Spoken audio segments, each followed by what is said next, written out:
Vamos a meternos de lleno en una historia que se extendió por 3 décadas. Es la historia de un juego macabro del gato y el ratón, entre un asesino que vivía a plena vista y el detective que, bueno, simplemente nunca se rindió. Y aquí es donde la cosa se pone realmente interesante. El enigma central de todo esto. Tenemos a dos hombres, ¿sí? Crecieron en el mismo pueblo, iban a la misma iglesia, incluso estuvieron en los mismos Boy Scouts. Pero sus caminos, no podrían haber sido más distintos.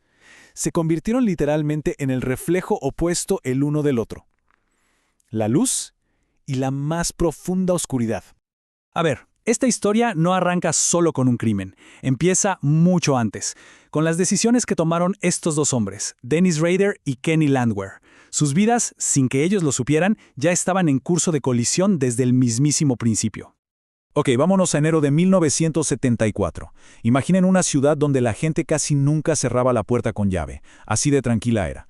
Y es ahí, en ese ambiente, que Dennis Rader entra a la fuerza en la casa de la familia Otero. Y ese acto, miren, no solo acabó con una familia, le arrancó la inocencia a toda una comunidad. Y a partir de ahí la brutalidad solo fue en aumento, y muy rápido. En muy poco tiempo la ciudad se vio sacudida por una ola de allanamientos de morada, cada uno más atrevido que el anterior. Se estaba formando un patrón aterrador. Esta frase es helada. Y lo peor es que viene de la propia confesión del asesino. Nos da una ventana directa a la frialdad, a la total desconexión del mal con el que Wichita estaba lidiando. Pero claro, el anonimato no era suficiente para él. Este asesino quería ser famoso, quería reconocimiento. Así que se puso un nombre, casi como una marca de terror, BTK.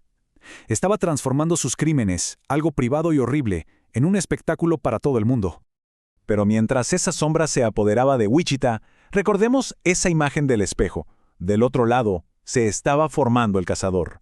Es momento de conocer al joven Kenny Landwehr. Y Landwehr, bueno, no era simplemente un buen tipo. Su fascinación por Sherlock Holmes, incluso una experiencia personal que tuvo con un acto de violencia, es como si toda su vida lo hubiera estado preparando para una cosa, para una misión, resolver el misterio más oscuro de la historia de Wichita. Y de repente, silencio. Por años, los asesinatos pararon. BTK pasó de ser una amenaza real a una historia de fantasmas, ¿saben? Una de esas leyendas urbanas que aterrorizó a toda una generación. Y esos silencios eran casi tan tortuosos como los propios crímenes. Imaginen la angustia. Pasan los años, la esperanza se va apagando, y mientras tanto el asesino simplemente volvía a su vida normal, escondido a plena vista de todos.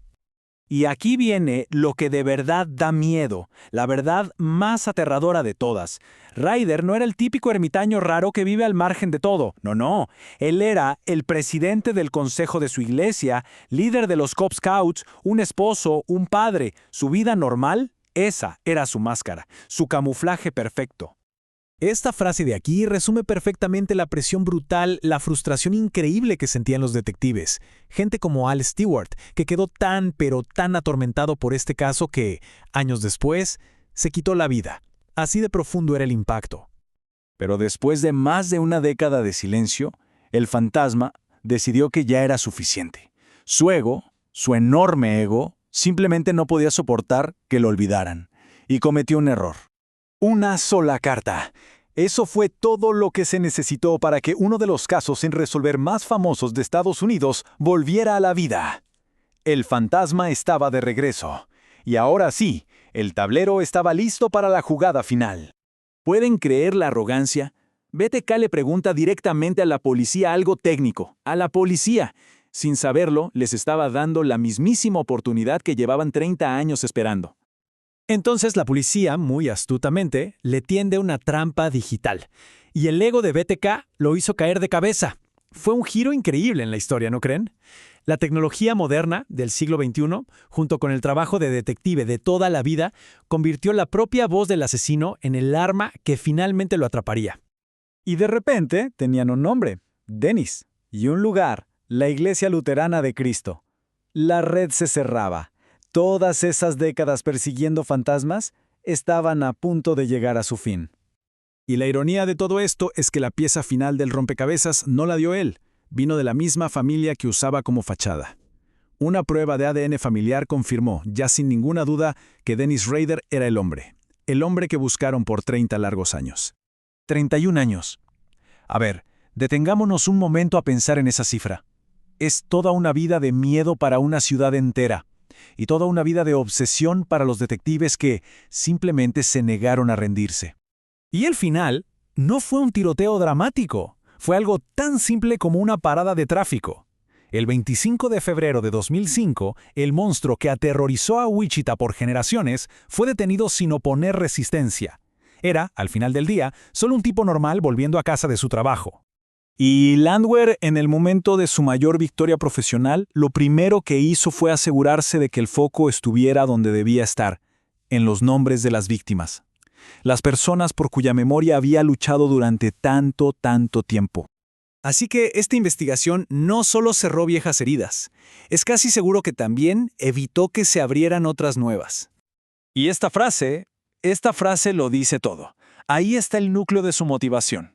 No se trataba solo de la violencia, se trataba de un deseo enfermo, narcisista, de ser famoso. El caso BTK oficialmente está cerrado, pero la pregunta de fondo sigue ahí, ¿no? ¿Cómo es que un Boy Scout se convierte en un monstruo y otro en el hombre que lo caza? Nos obliga a mirar esa línea delgadita entre la luz y la oscuridad que existe no solo en nuestras comunidades, sino a veces dentro de nosotros mismos.